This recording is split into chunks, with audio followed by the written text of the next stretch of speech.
Hello and welcome to Korthos Island once more for the start of something brand new.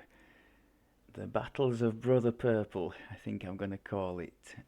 My attempt at a monk life, as mentioned to some of you previously, going into this with excitement and trepidation in equal measure because monk is something I know very little about, aside from having grouped once or twice with a very good monk on Orion. I really don't know too much about the class, and as such, I am expecting to make a raft of mistakes along the way, but that's fine. We did that with the Favoured Soul and ended up in a pretty good place. So here's hoping. I'm sure, come what may, it'll be fun. With the mistakes in mind and my lack of experience, total lack of experience with anything related to this, I took the liberty of having a little glance into the monk forum, the DDO forums, and I found a very nice post by somebody called Callie, who seems to be a very long-serving player, and I'm going to try and use that as the backbone to this series. So I'll link that in the description, just to try and get the the ordering of the feats correct, because this one in particular, I get the impression there are several feats that are quite important to the build, that have prerequisites in terms of both stats and other feats that should be taken. So the order of the things is quite important. So I had a look at that to try to keep us on the straight and narrow. So where are we at with purple for starters? I took the Aasimar race for this venture. The best one for the monk seems to be, as Callie points out in his post, the Tabaxi Trailblazer, which is an iconic, looks a really good fit for the quarterstaff build, which is what we're going to be trying to do. But that wouldn't have been a good fit for my series, because I like to do 1 to 30, as you know. So starting at 15 or whatever would have been less than ideal, shall we say. I thought about the Tabaxi standard, which wouldn't have been terrible, but they don't get the in their tree it doesn't deal with quarterstaffs, which the iconic one does. So that was a bit of a negative on there. And the Aasimar, we're going to be going with the wisdom side of things. Aasimar gets a bonus to that, both to start with and in its tree. So that was a plus. And you get this healing hands thing, a bit like the Paladin's lay on hands, which also works off wisdom. Now I've done a couple of the starter quests in Korthos and chewed up all our little XP stone things that were clogging up the bank space.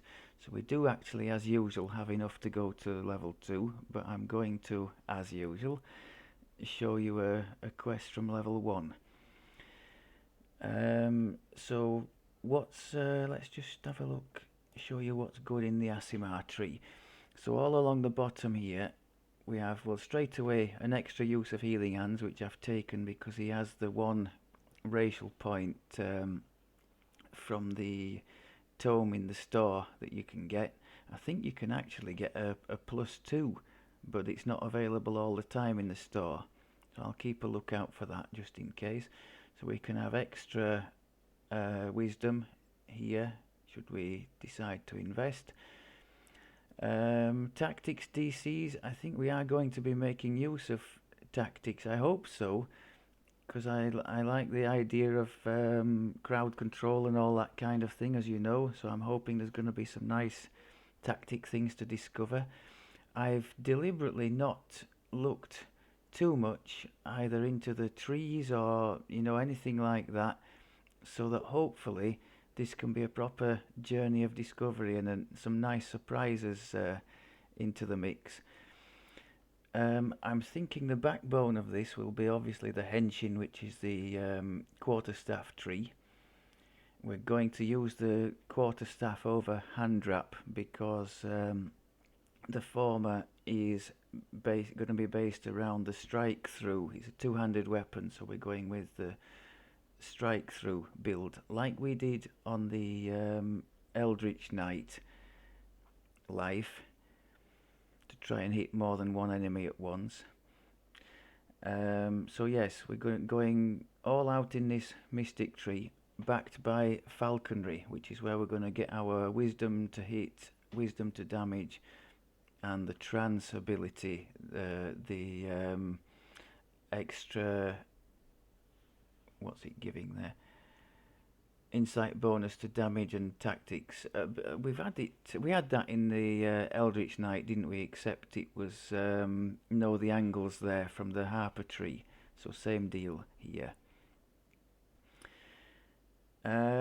Just to start off with, I've just taken a few bits, semi-random, a bit of melee power. Now it's mentioning imbue dice there, so I had a look, and it seems that the mystic gets something. Is it there? That's it, lighting the candle. So that's at tier 3, that's an imbue toggle. So just as with the Eldritch Knight, we're going to be having an imbue here, and we get extra imbues, I think, in the in some of the cores at least. Do we? I thought we did. Does it say in each one? Oh yes, each core grants. So each core grants us an extra imbue dice. So that's that. I've mentioned the heals. These heals, I tested in one of the quests we did, and they will heal us to full. We only have 60 odd hit points at the moment, so that's not exactly prodigious, but they'll heal us to full, so that's nice. To back that up, I have potions of cure serious as well, as we have done in previous series. Purple here is proudly displaying his epic lives that he's collected. So we've got 3 brace for extra +3 on all saves, which is nice. Energy criticals, which is I would assume utterly useless to him here. That's with reference to his end build, which is a warlock, a tanky warlock build, and I suppose that was, well, for leveling any caster that comes in very handy. This one would be relevant to most any build, I think. The skill mastery, martial stance, +1 to all skills. So I got that last time around. The bond is part of the Aasimar race. You have a choice between a charisma 1 and a strength 1, neither of which are particularly compelling to us. The strength 1 at the moment is preferable, I think, because if you remember when we did the Eldritch Knight, before we got the intelligence to hit and damage, we had to use the strength, and it's the same here. Until we get the wisdom thing going in the falconry tree, we're going to be using strength. So just as then, and because I needed some strength anyway for the two-handed feat line, I have put some into strength. Now these stats are distorted by other things as well. You get these monk stances. Most of you folk watching probably know all this already, but this is a real learning thing to me. So I had a look what each one could give, and at the moment I'm going with sun stance because +2 strength does help us. That's +1 hit and damage, and on hit +1 key, which, as I'm sure most of you will be aware, is what you use to activate your special key moves. Now there were 4 of these on the bar to start with. 3 of them did 1 to 6 damage, and this one, this earth one, does a guaranteed 4 additional damage, scaling with melee power. So that's the one I've chosen to add to the bar at the moment, along with our trip, which doesn't seem to work very well at the moment. These stats are distorted, as I said. The strength started, I think, at 14, and then it's pretty much what Cayley's got on his starter thing. I think Dex was 15, we had 16 con. Intelligence, I think we had 10, and Wisdom was 18. Wisdom is going to be our hit and damage. Charisma was just a dump stat. So it's boosted at the moment by the ship buffs, 2 on everything, and particularly the strength is boosted by 3 more, 2 from the Sun stance and 1 from the Bond of the Fallen. I think I'm right in saying you can only use your healing hands if you have the Bond active. Yes, this can only be used while your Bond feat is active.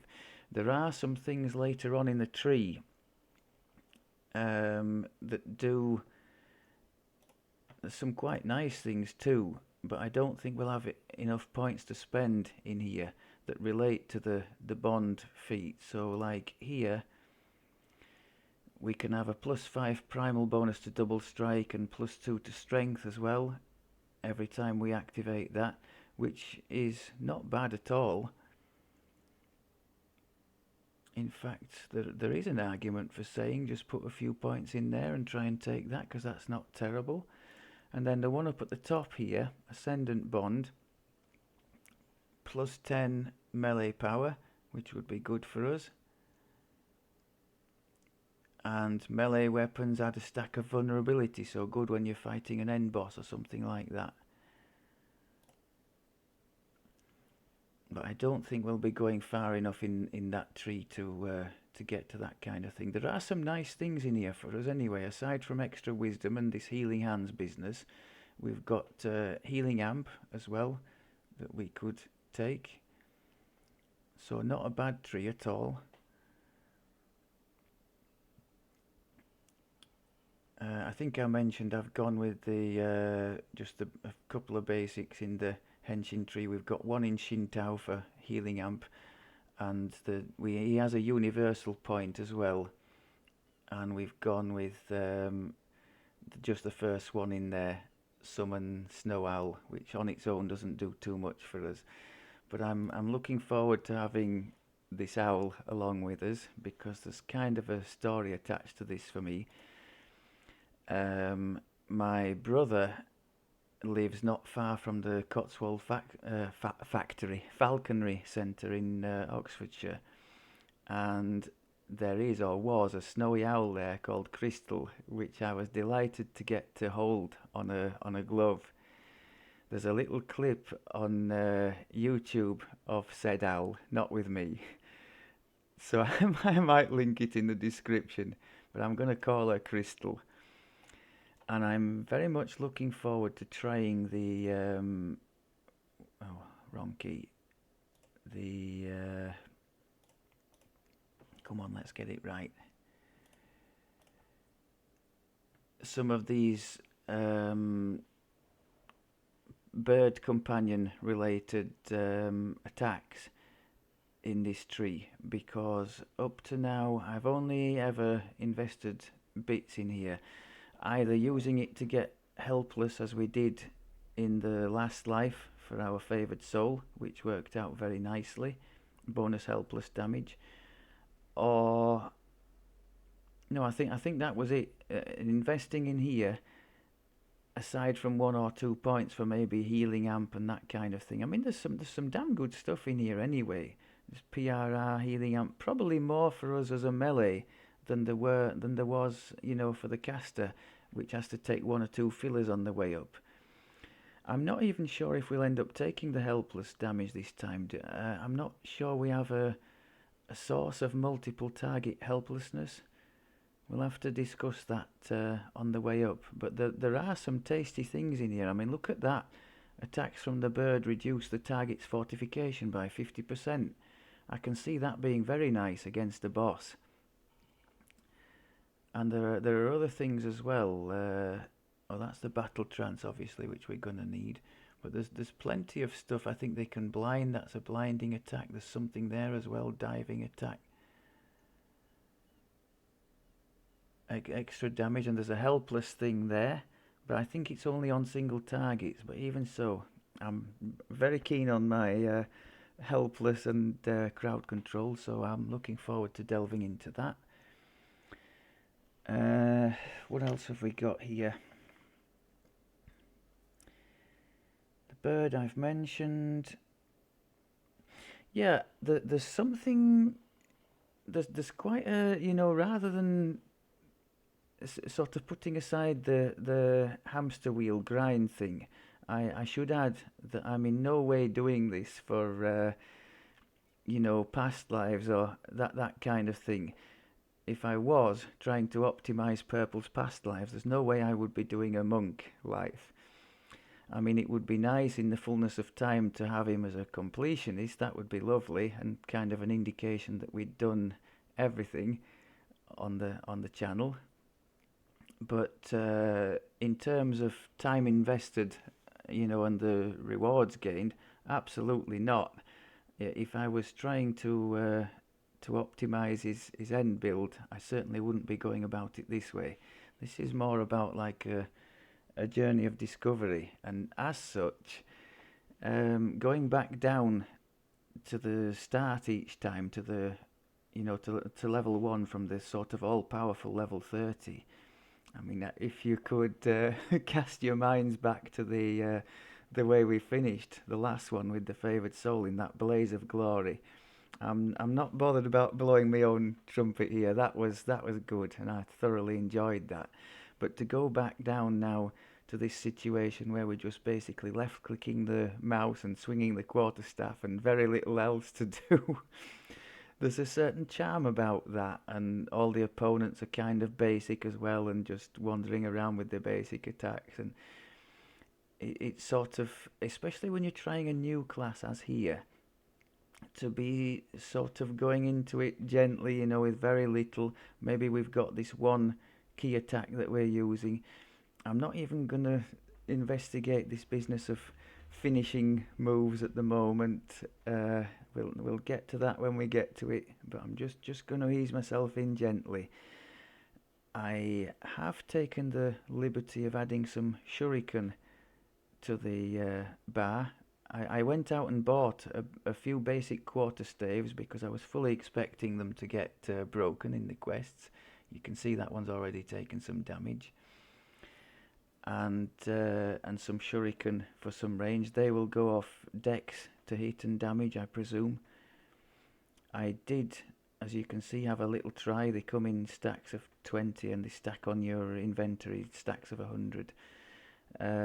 I would dearly like to find one that is a returning one somewhere. I think there are some in some chain rewards. In fact, my memory suggests there was a nice one. Is it a snow shuriken or something like that? A level 6 one, returning one, that has quite a nice profile. If anyone can remind me of where that comes from. I don't want to interrupt the flow too much by looking that up now. I think it's in an end chain reward. I'll have to try and make sure we do that to acquire that, because Callie's build page does take the 10,000 stars feat, which is like really souped up, is it 30 seconds worth of missile weapon use. I think it's only usable on the shuriken, so it would be nice to have a nice thing to use during that time, and to have a ranged option, because there are plenty of times where I'm sure we'll be left struggling otherwise if we don't have some kind of ranged option. It'll mean I won't have to use my little dart that I normally keep up here at the top for throwing levers and all that kind of stuff. Uh, I got rather sidetracked there, didn't I? Yes, the charm of the lower levels. I mean, look at this. What's not to like? Korthos Inlet, looking out to sea. The calm before the storm. Now you'll notice as well, I haven't put him in his cosmetic armor. I thought a monk in in that anniversary armor, that's not going to work. So for this life, we're going to be sticking with the robes, and you might be able to tell there. We've actually managed to find him some purple hair, or purplish as well.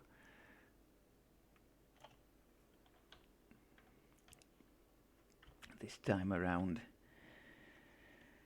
Okay, what else do we have to mention?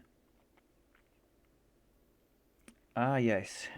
I'm glad actually that we've taken some strength out of the gate, especially this time around, because encumbrance, I'm led to believe, is going to be a big deal on this build.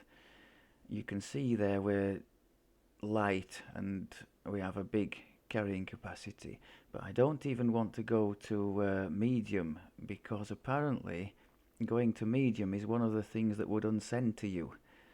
And for those of you who've never played as a monk, if you're not centered, I think you can't use, for one, you can't use your stances, I don't think, and there's quite a few other things as well.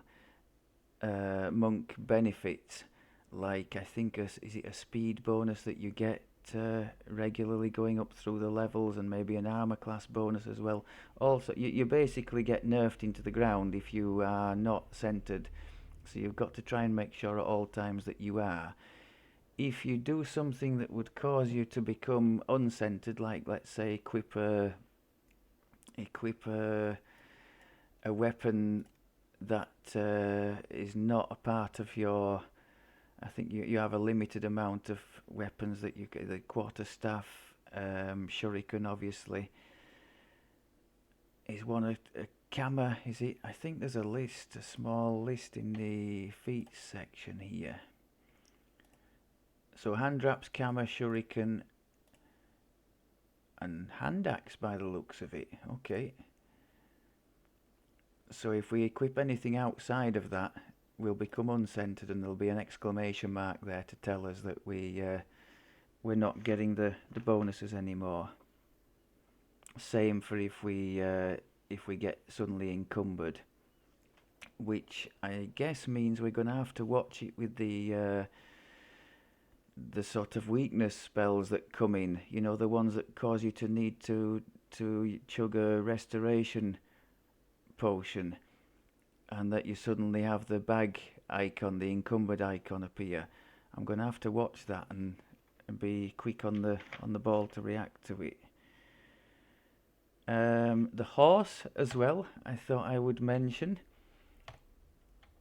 We've waved bye-bye to the anything exotic, and this is a shout back to my main character's first horse, a Palomino, and I thought this would be suitably downscale for a monk of the order.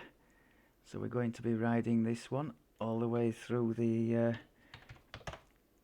adventures.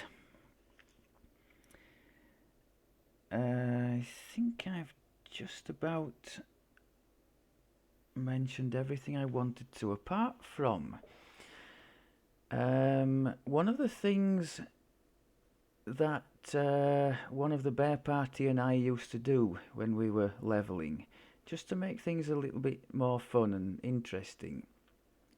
I said to her one day, because she's a compulsive hoarder of these cookies that you get, among other events, from the festival event around the Christmas time, I think. And the consensus is that most of them are kind of gimmicky, some of them are downright useless, but some of them in the early levels, not so much later on because they don't scale up, but some of them in the early levels range from the fun to the even quite overpowered. So I asked her to send me a sample of a few that I'd picked out that I thought might be situationally useful, which she's very kindly done. I've gone to the mailbox and collected these. Got a few of them on the bar. I won't be using all of them in every quest because it'd just be totally derailing the meat of the quest. But I thought maybe I could use one or two each time around to show you some of the things, especially at the lower levels, that could make your journey a bit more fun and a bit, in places, a bit less stressful. Um, because most of us, myself included, tend to just pass the is it coins that you get that you can turn into these cookies to somebody else who has a big cookie jar and who likes to collect them. Now, All from the Bear Party, I think, has about 4 of these cookie jars and he's a compulsive hoarder. So she's given me 25, as you can see on these, 25 of each of them. And what I'm gonna do, I'll try and make best use of all, and we won't ask for any more. Once they're done, they're done, and we'll see what fun can be had. One of them that I have gleefully used already, completely overpowered at this level, but to complete a quest that otherwise would have been a bit problematic for me, is our old friend from last life, the Blade Barrier. Now, maybe you can guess which quest in Korthos it was very nice for the completion of. I sat in front of the Canith crystal, triggered that, and anything that wandered into it just died immediately, one shot, because you might have seen there, that is a caster level 15. So for the early levels, against big packs of things, that is going to be insanely good. So I think I wasn't going to use it until a bit later on, that one. I mean, this one as well, this Queen Layla, the Shard Storm. Now that is, again, level 15. And for any of you who saw the either of the first two purple series, the Warlock one or the Blightcaster, I think both times around we had that as an epic ability, so we know how strong that is. But yes, the Blade Barrier, that was just laughing all the way to the end of the quest. And if any of you have been in there and suffered before, you know, with the opponents coming straight through and annihilating the crystal and having to repeat it, then you know what I'm talking about. Not this time, people. Not this time. I almost wish I'd have recorded it, but it literally was that trivial. Just go in there, place barrier, sit there. I didn't even need to swing my weapon if I hadn't wanted to. It was that good. Otherwise, on our bar, aside from the normal stuff, the dice to teleport to the marketplace and that kind of thing, I also have our little clickable collection that, if you didn't see it, I did a little video on how to obtain some of these low level and quite useful clickable items. So we've got speed boost there, very nice. We've got shield, nice against magic missiles. Jump, which thanks for reminding me, Wagon. If anybody saw the Delira's Tomb heroic quest in the last life, I didn't have enough jump, so it was an egg on face moment for the shortcut I was trying to take. I couldn't do, so jump's always handy. Monk thankfully gets jump as a class skill, so between that and our little boost, I think we'll be alright. Protection from evil. And there we've got mage armor, so we will be using robes. So I think we get. Does that stack with? Yeah, I think that and the shield stack together. So we'll get a benefit from that, and then bless, a bonus to attack rolls. So we'll happily take those. In a slightly unrelated matter, we had a bit of a noteworthy accomplishment, at least for the Bear Party, last night. We were playing on the on the legendary characters wandered into the Feywild, and that quest with the Displacer beast that you sometimes need to beat to get the key. The one where you have to stop the revels, the party. I can't remember what the quest is called, but every time we've had that displacer, it's just torn us to pieces. And last night, for the first time, with our little group, we managed to prevail against it. So I was absolutely delighted by that. I just thought I would throw that one in. Okay, so nothing new quest-wise. It's gonna be, I'm afraid, the what's it called? The one in the tavern. I guess we'll find out because that's where we're going.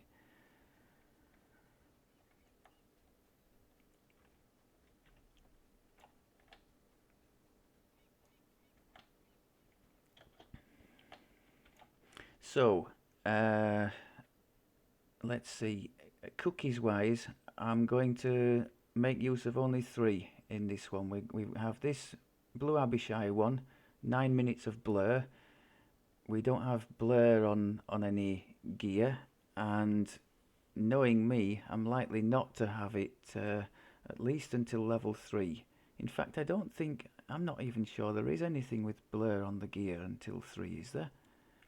And we certainly won't be able to cast a spell or anything, so those are going to be super useful. We have here an owlbear cookie. Now we're going to make use of these low in the leveling process, because look at that, +4 to strength and con. It only lasts for a minute, so I've got it on one of the keys here to trigger when we go into a big battle. I also have a Nightmare Lance, single target. I think that's based on the epic strike in the Magus tree, and we'll be using that to hammer any big boss or something that pops up, or just anything suitably nasty.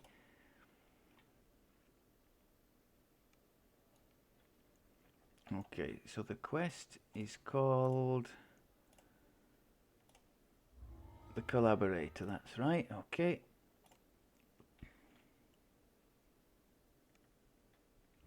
I didn't go through our gear, did I? So just quickly, as usual, it's just little bits from the Borderlands, worn mainly because they've got Mythic or Reaper enchantments on.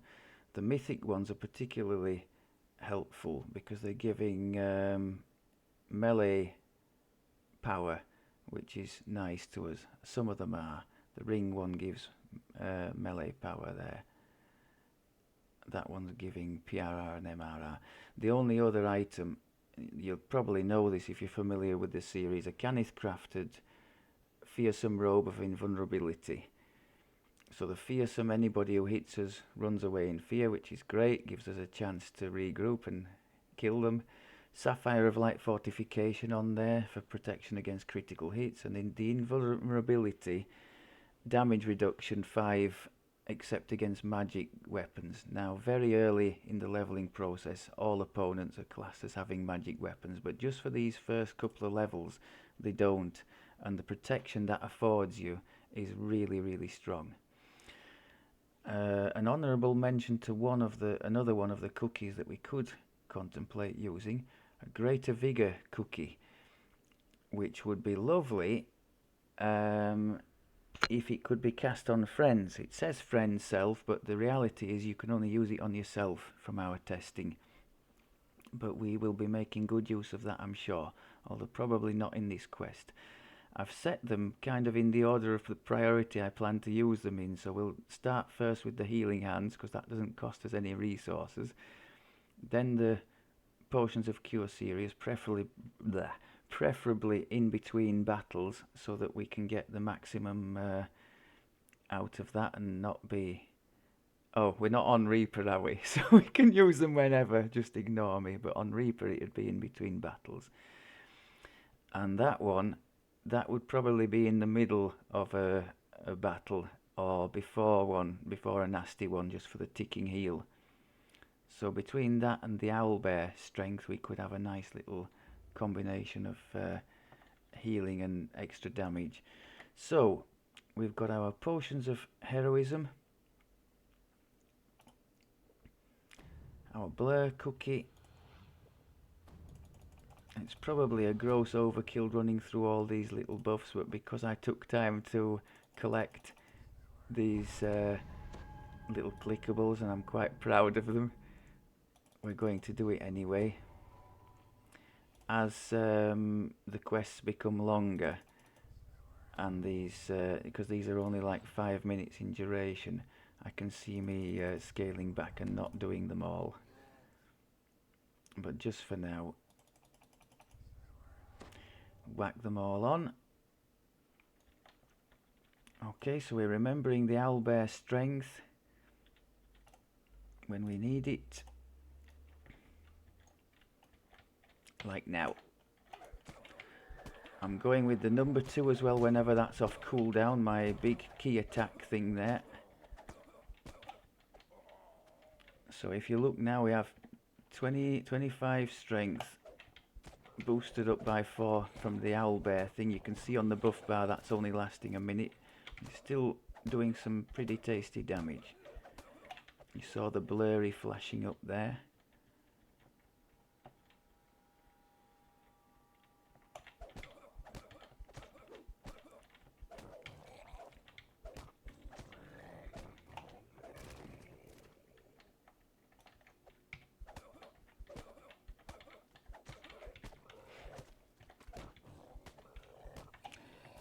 Pretty good so far. Okay. That's good because our bear strength has just about run out now. I'm picking up.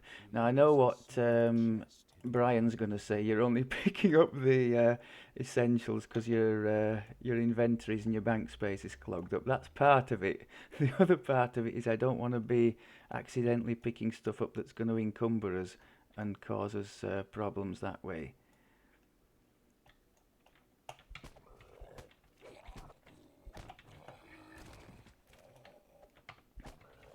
So all the time I'm going in with that that key attack, and we're generating more key as we go along. Now it's saying -2, -3 on the key bar. Can anybody tell me why? Is that normal? It just goes down to, I think it goes down to a level to match your wisdom bonus, is it? Something like that? Naturally.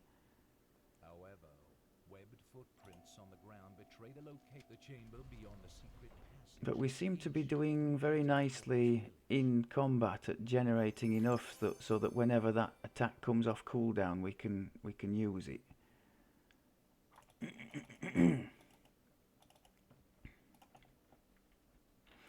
Oh, talking about Canith essences, can anybody tell me if it's still possible to get up to the really highest levels of Canith crafting?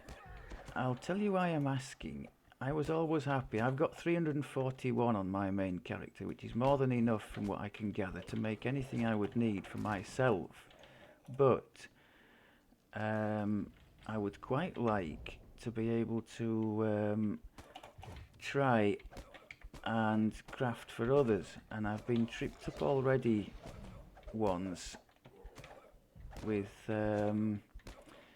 not having high enough level. So I was wondering if any of you sages knew. Look at this, that's one of the drawbacks of fear, he's just running off. I could have left him, I suppose. Why didn't I just leave him? He's just basically leaving the quest. Silly boy. That's our rallying cry, a bit of extra speed from the purple dragon past life he's got. Yeah, I would like to be able to boost my main character's crafting up towards the no fail area for crafting for others as well. There are a couple of people in the bear party who are really not that. There you go, Nightmare Lance, boom. Not that keen. Let's show you another bonus one, Dragon Breath. Oh my god! Okay, that was a bit of an overkill, wasn't it? let's let's save that one. That's the. Let's show you what that was. That was the Fernia fire jelly cake, dragon breath. Awesome stuff. Big thanks to all for donating these for the fun. Now I am led to believe, given the fun I have with these things, I'm led to believe that the monk, or this Henshin monk, eventually gets some kind of spell-like attacks to use with this key. Now, if that's the case, I really haven't looked into that at all. If that's the case, I will be delighted. Oh, look there, there's a key bolt. Fire and force damage. Scaling with 3 times melee power. I like the look of that. So that's from level 3. Quick draw. That would that enable us to swap quickly between shuriken and weapon? Is that what that's for? I don't know. Oh, there we're getting 2 ki each time we hit a creature. That's nice. Oh, look at this. Look at this. I like the look of this. Incinerating wave. Oh my god. We're going to have fun with that. Now that's got stunning bonuses associated with it. So we're going to need to have some kind of a stun helping item. Okay. Oh, there's another one. Cauldron of Flame. This looks a bit like the Crusader thing, the epic Divine Crusader thing, doesn't it? I keep forgetting the name of it, but where when you stand in the area, good things happen. The bad thing about that is you can't leave the area, but there seem to be a lot of good things happening when you are in the area. Again with stunning bonuses.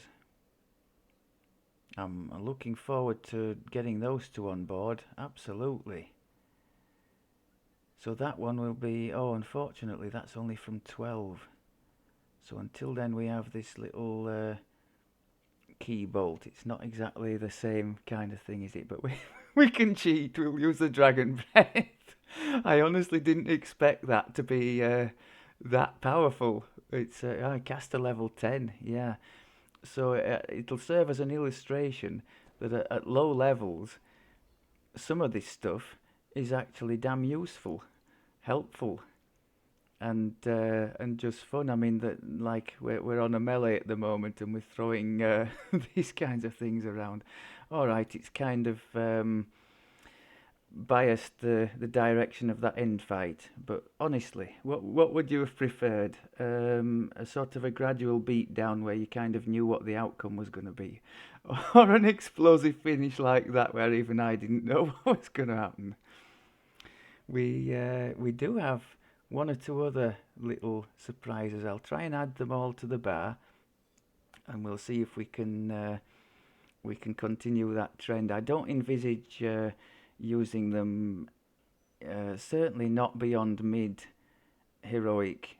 So we'll look to make the most use of our 25 charges of everything. Till then, that'll be a little side thing we'll get going on. Otherwise, given that we're using strength at the moment, all right, we're cheating a bit with the owlbear cookies, but even without that, we're on 21 strength, so that's pretty good. The strength is going to allow us to take at level 2. We want to be going all down the 2-handed fighting feat, just like we did with the Eldritch Knight. So level 2 monks get a bonus feats at level 1 and 2, and I should probably correct an oversight and tell you what I did with the skills and feats, shouldn't I? So skills, concentration, because I think there are some skills linked to that, and or for scroll use so we don't get interrupted. because we obviously won't have quicken, which doesn't work for scrolls anyway, so well done me. Jump, 1 in tumble as usual for the fall damage. UMD, now I'm really not sure how well we're going to go with that, because he does have, I did treat him to a UMD tome, so that will help, but even so, Charisma is a dump stat for this build, so I have my doubts that we're ever going to get to use res scrolls or teleport scrolls or anything like that, unless you're talking about reaching the cap, by which time it'll be too late. And a bit of balance I put in there with some spare points I had. So the feats, where can I see the ones that I've actually taken? There. So at level 1 we got our standard feat, which I took as dodge, and the monk gets a bonus feat at level 1, 2 and 6, I think it is. So the level 1 bonus, we took mobility. So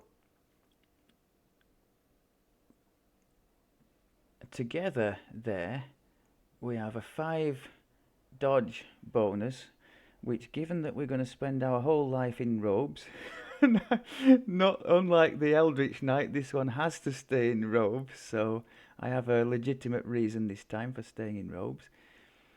Given that we're going to spend our whole life in robes, having a decent dodge, you can see our max chance to dodge is 27. We're already up to 9, so 1 attack in 10 more or less is going to miss us, so that's great. And that's going to be a thing we're going to need to pay attention to, and hopefully try and have some dodge on our gear at all times to take us as close as we can to that 27 limit. That would be great. But the other reason to have crammed those in at the very start and not two-handed fighting, which I'm hoping will come at level 2, is so that we can take something called whirlwind attack later on, because these two are a prerequisite for that, and that is as far as I understand, an AoE cleave, which sounds like really happy times. If I remember the build post correctly, that comes along at 9, so I'm thoroughly looking forward to trying that. I think that's liable to come along at the stage where our returns from our overpowered cookies are dwindling. So I'm going to try not to lean too heavily on them in the non-videoed sections, so that we still have some left over to showcase and make the videos fun. Straight away, given what I've just seen there of this dragon breath, I'm thinking of one quest in the harbour. Can you think which one it is? It's got to be the Butcher's Path, hasn't it? Just gather a big group and absolutely hammer them with that. I can't think of anything more satisfying. So maybe the Butcher's Path will be the second level featured one. We'll see. Right, I think I've waffled along for far too long already.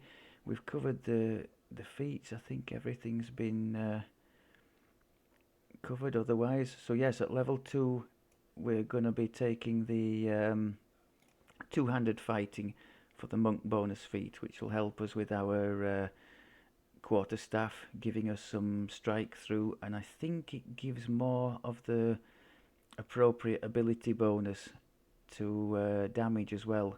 In our case at the moment it's strength, but afterwards we'll be swapping to wisdom in the falconry tree. Right, yes, waffle way too much in this one. Thanks very much as always for looking. I hope that wasn't too much, too sleep inducing, and if it was, at least one of you will be happy with that, because I think you like to relax watching these things. So there we have it. I will see you all soon. Hope you're having a good day. Take care.